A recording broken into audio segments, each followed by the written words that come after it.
Under många år har vi varit ambitiösa med att riva den militära infrastrukturen som byggdes upp under kalla kriget.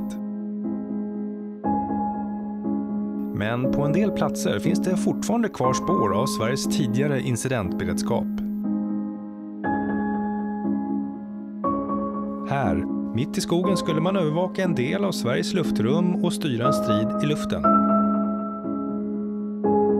Nu tar vi en titt på vad som finns kvar av den före detta krigsgrupperingsplatsen för radarstation PJ-21R.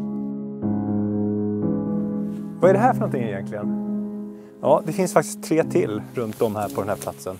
I det här avsnittet ska vi ta reda på vad det var för någonting. Vi befinner oss mitt i skogen, i Roslagens skog mellan Norrtälje och Stockholm. Och innan vi tar en titt på vad som finns kvar av den här före detta krigsgrupperingsplatsen för radarstation PJ-21R så går vi igenom lite fakta, både om Stril 50 och själva radarsystemet. Luftbevakningen i Sverige före 1950 skedde mestadels med optisk luftbevakning som bestod av ett antal bevakningslinjer med torn eller annan infrastruktur där man blickade ut och spanade efter fientligt flyg. Under 40-talet utvecklade Sverige en egen radar, eller ekoradio som man kallade det på den tiden. Men ekoradion presterade dåligt och var helt enkelt inte bra. Flygplanens tekniska utveckling skedde nu i allt högre takt och fientligt flyg kunde nå Sveriges gränser mycket fortare. Nu behövde man ta ett omtag och genomföra en rejäl uppdatering av bevakningen och stridsledningen av luftförsvaret i Sverige. Det nya systemet skulle kallas för Stril 50 och bestod av olika delar som nya radiosystem, luftförsvarscentraler och moderna radarsystem. Den optiska bevakningen behölls och blev moderniserad. Detta skulle ge fördelar som snabbare och exaktare kommunikation och högre effektivitet av luftförsvaret, där det nya radarsystemet PJ-21 var en viktig del av Stril 50. Radarsystemet PJ-21 köptes in från den engelska tillverkaren Marconi som fick sitt namn av den italienska uppfinnaren Guglielmo Marconi. Parallellt med leveransen av PJ-21 levererades även ett mindre och lättare radarsystem från USA, PS-41, som man hade beställt redan på 40-talet. PS-41 hade sämre räckvidd men användes en bra bit in på 80-talet. Det fanns även ett flertal fasta PJ-21-anläggningar i bergrum runt om i Sverige med beteckningen PJ-21F. Men nu ska vi bekanta oss med det rörliga systemet PJ-21R och denna radaranläggning består av totalt 7 olika delar som transporterades på ombyggda Dodge GMC från US Army från Västtyskland. Radarsystemet består av olika komponenter som spaningsradarn PS14 och höjdradarn PO13. Höjdmätaren sveper upp och ner cirka 10 gånger per minut och spaningsradarn är den delen som roterar. Allt detta drevs av ett mobilt elkraftverk som var monterat på en av lastbilarna. All radarinformation lästes av personalen inuti en separat lastbil, indikatorvagnen, med manöverpaneler och radarindikatorer på PPI-skärmar. Informationen skickades sedan vidare genom Televerkets nät med tråd. Den här platsen var en så kallad skyddad krigsgrupperingsplats som var förberedd på olika sätt. Här har man exempelvis byggt stora värn i berget för att skydda lastbilarna, radarsystemen och tillbehören. Som vanligt tar vi en titt på lite olika kartor och flygfoton. Och här kan vi se att man tydligt har maskerat flygfotot från 60-talet, för om man tittar riktigt noga kan man se ett mörkare parti som täcker det hela aktuella området. Här ser vi som vanligt då en kraftledning som slutar i ingenting och det brukar vara en indikation på att någonting kan finnas i närheten. Ja, vad är då radarstation PJ-21R? Vi gör det enkelt och läser direkt ur flygvapnets beskrivning över anläggningen. Radarstation PJ-21R är ett jaktstridsledningsstation som också kan användas för luftbevakning. Våglängden ligger inom 10 cm-spandet. För att kunna utföra jaktstridsledning måste man ha målets läge i rymden och för att få detta måste man ha 2 olika radarutrustningar. PJ-21R består alltså av 2 delar. PS-141 som ger avstånd och bäring till målet från stationen räknat och PH-13 som ger målets höjd plus avståndet från stationen. De informationer som man får från de båda utrustningarna åskådliggörs på indikatorer i ett indikatorrum i vilket det också finns radioutrustning för egna flygplan ska kunna ledas mot målet. För att man ska kunna se skillnad på egna och fientliga flygplan är PJ-21R försedd med IK-utrustning. Denna finns i både PS-141 och PH-13. Värnens ingångar skyddades genom betongbalkar som staplades uppifrån ståendes i rännorna på varsin sida om infarterna. Den här radarplatsen har under åren byggts om och byggts till 4 stycken skyddade värn för lastbilarna. Dessutom har man byggt en hel del annat på platsen, men mer om det lite senare. Gamla sprängmattor.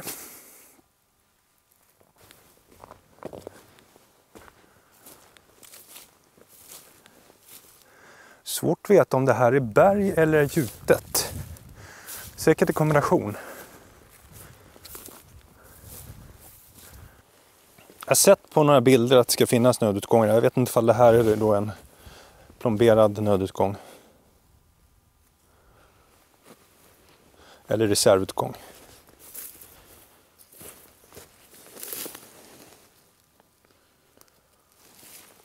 Ja, det är inte mycket kvar på toppen här heller. Sprängsten ligger här borta. För slänten. Här borta finns en gammal mast. Mycket betong ligger här. Betongklumpar. Här är ett fundament.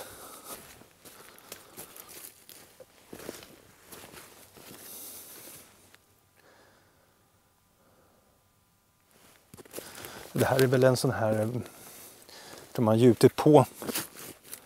Om det här är en reservutgång eller ett värn. Det ser ut som man har gjutit på här. Och är det plomberingen det?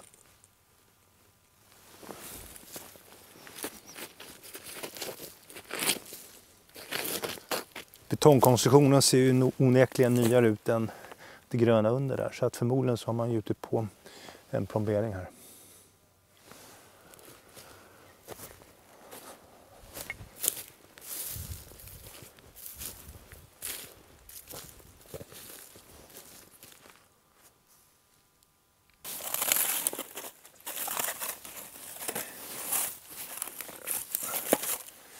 Tegelsten tror jag knappast man använt när man byggt det här, men man har väl fyllt i allt som man hade i närheten förmodligen. Så att vi går ju på toppen då på första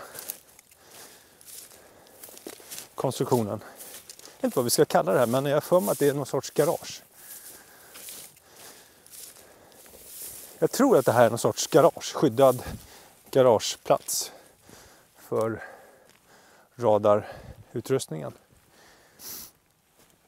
Men ja, det finns lite att läsa på nätet, så vi ska göra det och klippa in det i filmen. Superkul att du fortfarande tittar på avsnittet, och kanske har du minnen från den här platsen. Kanske har du gjort lumpen här. Berätta gärna och kommentera.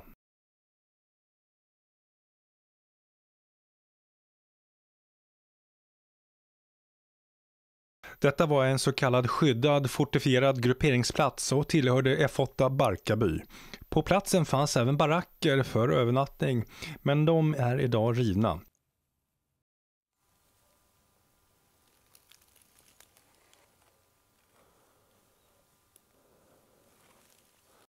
Utbildningen på radarsystemet utfördes på flygvapnets radarskola F2 i Hägernäs, som även hade en övningsplats på Kvarnberget i Vallentuna för PJ-21. Ett litet hål här, vi måste se vad som finns där.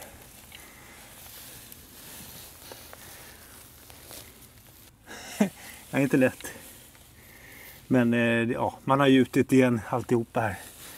Det ser ut som att det är ett litet hål där nere in till betongen där, men det är kanske bara en synvilla. Det är en spindel där. Här är några djur som har grävts ur eller på något sätt. Byggt ett litet fint hem här nere. Ja, vet vi det. Ja, så självklart så är vi mitt under jaktsäsongen igen. Jag antar att det inte är så många som jagar här uppe på höjden i alla fall. Det är mycket såna här högar runt omkring. Jag vet inte om det är kablar som går under marken på något sätt då. Misstänker det. Misstänker mycket. Jag har inte så himla mycket fakta med mig i bagaget när jag är här idag. Men Skitsamma. Det fanns en byggnad lite längre bort här vi ska kika på som såg lite speciell ut. Det fanns säkert gamla master här för länge sedan. Så att det kanske har någonting med det att göra, jag vet inte. Ett mastfundament eller... Så det verkar inte troligt heller. En vanlig T-profil där. Ja. Vi fortsätter vår promenad mot stugan här borta. Se om vi hittar mer saker i marken. Jag har för mig att det här var en manskapsbyggnad en gång i tiden. Men det verkar inte vara det längre. Det här verkar vara en jaktstuga av något slag.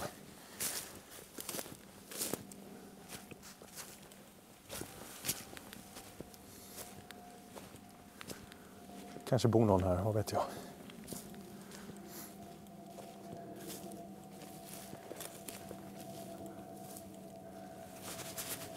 Ja, det var ju inte jättemycket på den här platsen, det ska jag ju verkligen erkänna. Men det gör inget, det är en härlig naturupplevelse att få vara här i skogen. Nu tittar solen fram bakom bryggen här. Och, ja, ibland dyker upp någonting som det här, det är någon grop. Med lite betongrester. Och någon profil där. Alltså det är inte jätteroligt men det är ändå lite spännande. Och sen här, ja, vad är det? Ja, det är däck ser ut som. Ja, de här bildäcken de dyker upp nästan jämt när man är ute och kikar. Så mitt på en liten höjd här så är det någon betongramper som går upp här.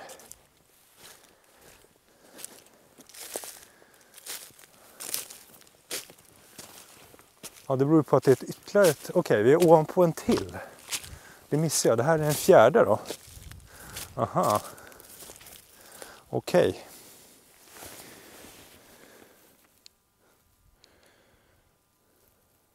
Så att då har vi 4 sådana här inslag här.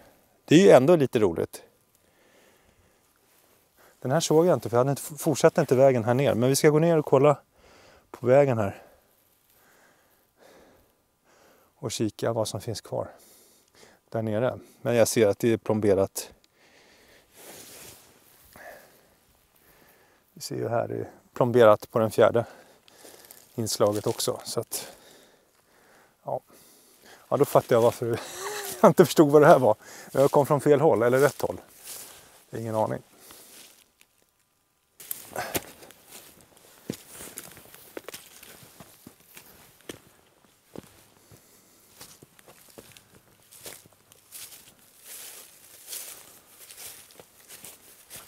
Ja, här har man ritat också.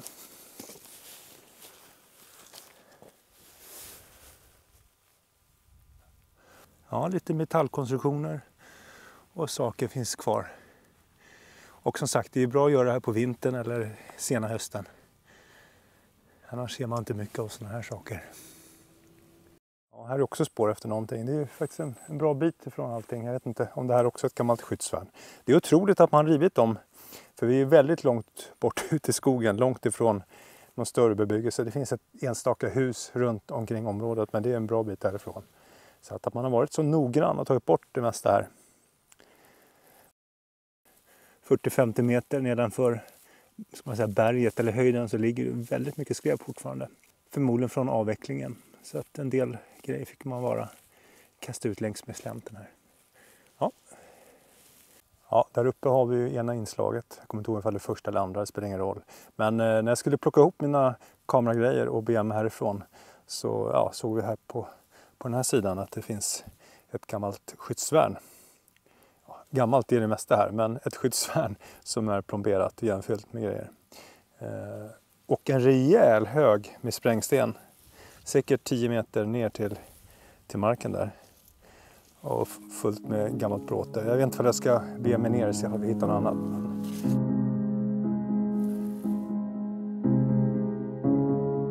Kärnvapenhotet och den snabba flygplansutvecklingen fortsatte under 50-talet. Och nu måste ju övervakningen av Sveriges luftrum ske dygnet runt och kraven höjdes och Stril 60 skulle snart ta över. Men det är en annan historia. Då måste jag säga att jag känner mig rätt klar här på det här fina området uppe på höjden ute i Roslagsskogen. Och ja, som sagt, vi har nog sett det mesta som finns att se här. Inte jättemycket, men en härlig naturupplevelse. Och ändå rätt trevligt att kunna ta del av vår historia. Och som alltid, tack för att ni tittade, så ses vi i nästa avsnitt.